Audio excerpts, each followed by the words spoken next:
Hello friends, स्वागत है आप लोगों का मेरे यूट्यूब चैनल एग्जाम शुरू पर। जैसा कि आप लोग देख सकते हैं यहाँ पे आपका पार्ट 13 है, यानी 1 to 12 पार्ट आपको करवा दिया गया है। ठीक है, जो कि सोशल साइंस का आपका प्रैक्टिस सेट है। ठीक है, जो कि पूरे एनसीईआरटी बेस है। किस पे है? एनसीईआरटी बेस है। जो आपका 21 जनवरी को सीटेट का एग्जाम होना है उसके लिए आपको प्रैक्टिस सेट की जरूरत है। ठीक है, सबसे ज़्यादा आपको प्रैक्टिस करने की जरूरत है, तो उसी के लिए आपका सोशल साइंस का प्रैक्टिस सेट चल रहा है, जो कि पार्ट 13 है आपका। ठीक है, 1 to 12 आपका करवा दिया गया, 1 to 12 आपका करवा दिया गया, ये 13 है। ठीक है, तो चलिए स्टार्ट करते हैं वीडियो। देखिए सोशल साइंस में यानी एसएसटी में कैसे कैसे क्वेश्चन आते हैं सीटेट के लिए। तो चलिए पहला क्वेश्चन देखते हैं। पहला क्वेश्चन है आपका, चेर शासकों ने अपने अभिलेखों में किस लिपि और भाषा का प्रयोग किया था? तो किस लिपि और भाषा का प्रयोग किया था? तो मलयालम। ठीक है, किस लिपि और भाषा का प्रयोग हुआ था? तो मलयालम भाषा का प्रयोग होता और लिपि का प्रयोग हुआ था। नेक्स्ट क्वेश्चन है, नीचे दिए गए कथनों में से कौन सा कथन सत्य है? यानी कौन सा कथन सत्य है ये बताना है आपको।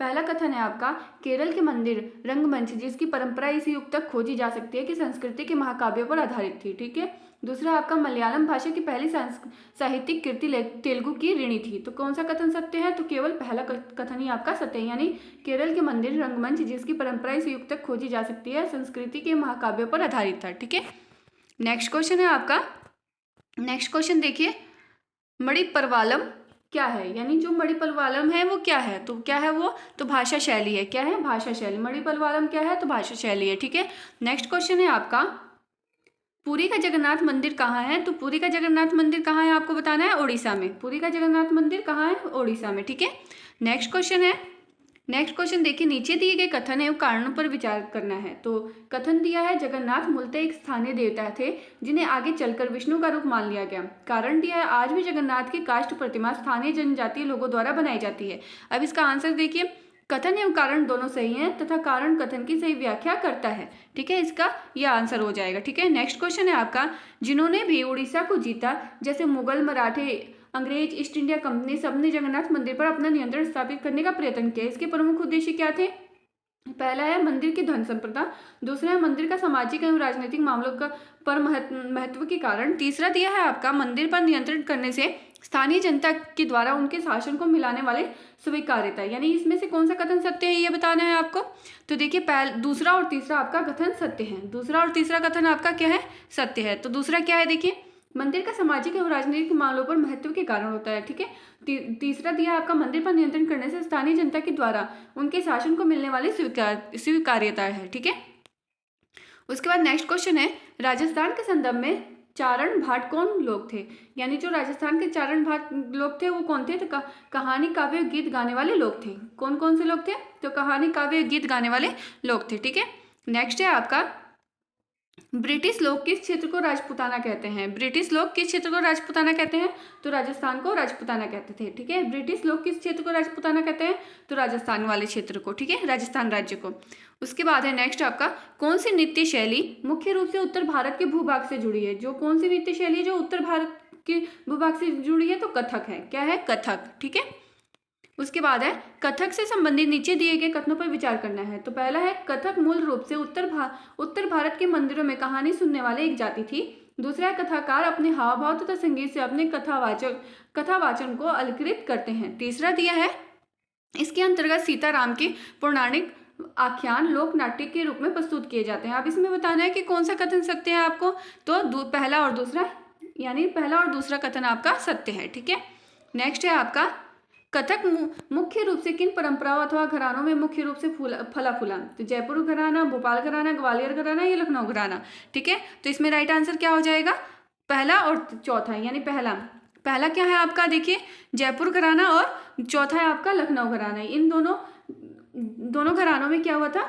जो घरानों में मुख्य रूप से जो कथक है वो फला पूरा था, जयपुर घराना और लखनऊ घराना में। ठीक है, नेक्स्ट क्वेश्चन है आपका, लघु चित्रकला के संदर्भ में नीचे दिए गए कथनों पर विचार करना है।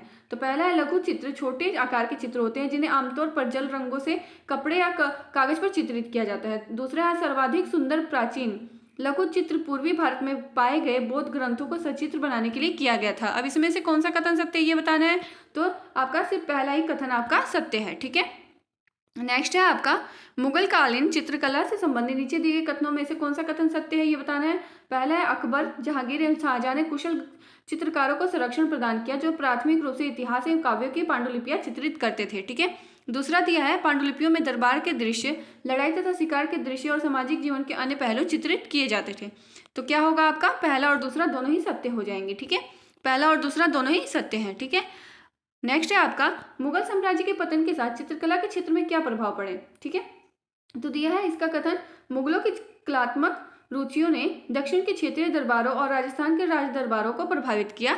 दूसरा दिया है मुगल चित्रकला के प्रभाव के कारण दक्षिण भारत एवं राजस्थान के क्षेत्रीय राज्यों ने चित्रकला की अपनी विशिष्ट विशेषताओं को खो दिया। नीचे दिए गए कथनों में से कौन सा कथन सत्य है ये बताना है आपको। तो देखिए सिर्फ पहला ही कथन आपका सत्य है। जो पहला कथन है आपका क्या दिया है, तो पहला कथन आपका दिया है मुगलों की कलात्मक रुचियों ने दक्षिण के क्षेत्रीय दरबारों और राजस्थान के राज दरबारों को प्रभावित किया था। ठीक है, ये आपका राइट आंसर है। ठीक है, नेक्स्ट क्वेश्चन है आपका चित्रकला की बसोहली शैली का विकास किस जगह पर हुआ था। चित्रकला की बसोहली शैली का विकास किस जगह पर हुआ था, तो देखिए किस जगह पे हुआ था, हिमाचल में हुआ था। किस जगह पर, हिमाचल प्रदेश में। ठीक है, नेक्स्ट क्वेश्चन है आपका चित्रकला की कांगड़ा शैली किससे संबंधित है। चित्रकला की जो कांगड़ा शैली है वो किससे है, तो पहाड़ी लघु चित्रकला से संबंधित है। ठीक है, पहाड़ी लघु चित्रकला से संबंधित है। नेक्स्ट क्वेश्चन है आपका चित्रकला की कांगड़ा शैली के संदर्भ में नीचे दिए गए कथनों में से कौन सा कथन सत्य है ये बताना है। तो पहला है 18वीं सदी के मध्य तक कांगड़ा के कलाकारों ने एक नई शैली विकसित की तथा उनकी प्रेरणा के स्रोत वहां की वैष्णव परंपराएं थी। दूसरा दिया है आपका कांगड़ा शैली की विशेषताएं ठंडे नीले और हरे रंगों सहित कोमल रंगों का प्रयोग और विषयों का काव्यात्मक निरूपण था। ठीक है, अब इसमें से कौन सा कथन सत्य है ये बताना है आपको। तो पहला और दूसरा दोनों ही कथन आपके सत्य हो जाएंगे। ठीक है, नेक्स्ट क्वेश्चन देखिए बंगाली भाषा का उद्भव किस भाषा से हुआ था, तो संस्कृत भाषा से हुआ है।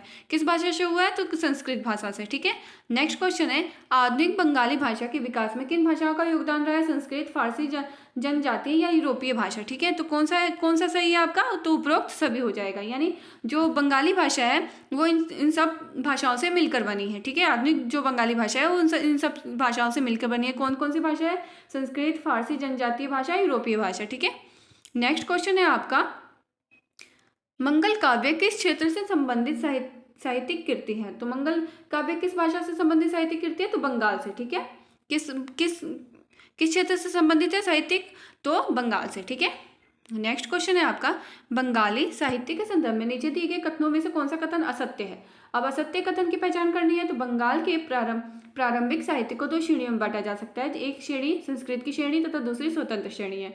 दूसरा दिया है बंगाली साहित्य की पहली श्रेणी के ग्रंथों का काल निर्धारण सही नहीं किया जा सकता, जबकि दूसरी श्रेणी के ग्रंथों का काल निर्धारण करना अपेक्षाकृत सरल होता है। तो कौन सा सही है, कौन सा सही नहीं है आपका, तो दूसरा आपका सही नहीं है। ठीक है, नेक्स्ट क्वेश्चन है बंगाल के संदर्भ में नीचे दिए गए कथनों पर विचार करना है। 16वीं शताब्दी में बंगाल पर मुगलों का नियंत्रण स्थापित होने पर उन्होंने कलकत्ता को अपनी राजधानी बनाया था। दूसरा दिया है मुगल अधिकारी और कर्मचारी लोग भूमि पर प्राप्त करके अक्सर उस पर मस्जिदें बना लेते थे जो इस इलाकों के धार्मिक रूपांतरण के केंद्रों में के रूप में काम आती थी। कौन सा कथन सत्य है इसमें बताना है, तो केवल दूसरा कथन आपका सत्य है।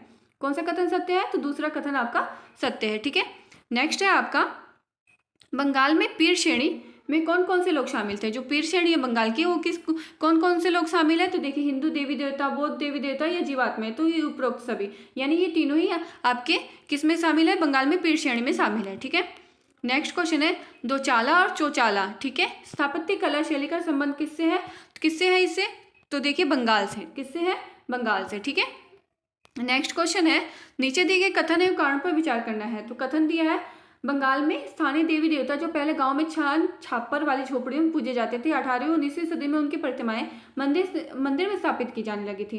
कारण है 18वीं और 19वीं सदी में बंगाल के गांव के स्थानीय लोगों ने मंदिर बनवाने की शैली सीख ली थी। ठीक है, तो इसमें क्या होगा, देखिए कथन सही परंतु कारण गलत दिया है। ठीक है, क्योंकि उन्होंने वहां पे मंदिर बनाने की शैली नहीं सीखी थी। ठीक है, नीचे दिए गए कथनों में से कौन सा कथन सत्य है ये बताना है आपको। पहला है मछली एवं चावल को गरीब बंगालियों की भोजन सूची में प्रमुख स्थान प्राप्त है। दूसरा है आपका बंगाली साहित्य और स्थापत्य में मछली का कहीं भी उल्लेख नहीं किया गया है। तीसरा है बंगाली ब्राह्मणों को मछली को भोजन में शामिल करने की अनुमति नहीं है। कौन सा कथन सत्य है, तो सिर्फ पहला ही कथन आपका सत्य है। ठीक है, सिर्फ पहला ही कथन क्या है, तो देखिए पहला कथन आपका सत्य है, मछली तथा चावल को गरीब बंगालियों की भोजन सूची में प्रमुख स्थान प्राप्त हुआ है। ठीक है, नेक्स्ट क्वेश्चन है आपका, औरंगजेब के बाद मुगल उत्तराधिकारियों के सामने जो आर्थिक राजनीतिक समस्याएं उत्पन्न हुई यानी संकट उत्पन्न हुए, उनके प्रमुख कारण क्या थे, ये बताना है आपको। तो पहला कारण दिया है, औरंगजेब का दक्कन में लंबी लड़ाई लड़ते हुए साम्राज्य के सैन्य और वित्तीय संसाधनों का बड़ी मात्रा में खर्च करना। दूसरा दिया प्रशासनिक कार्यकुशलता में कमी करना। तीसरा है सूबेदारों के सैन्य प्रशासन और राजस्व कार्यकाल में नियंत्रण का खत्म करना। तीसरा दिया है आपका विभिन्न क्षेत्रों में होने वाले कृषक या जमींदारों के विद्रोह। ठीक है, तो क्या हो जाएगा, पहला, दूसरा और चौथा आपका राइट हो जाएगा। ठीक है, जो कारण है वो सही हो जाएंगे। ठीक है, नेक्स्ट है आपके 1739 में ईरान के शासक नादिर शाह ने भारत के किस जगह पर आक्रमण करके उसे लूटा था। तो किस जगह पे आक्रमण किया था, तो दिल्ली पे आक्रमण किया था। ठीक है, नादिर शाह ने कहाँ आक्रमण किया था, तो दिल्ली पर। ठीक है, नेक्स्ट है नादिर शाह के आक्रमण के बाद किस अफगान शासक ने उत्तरी भारत पर 5 बार आक्रमण किया था।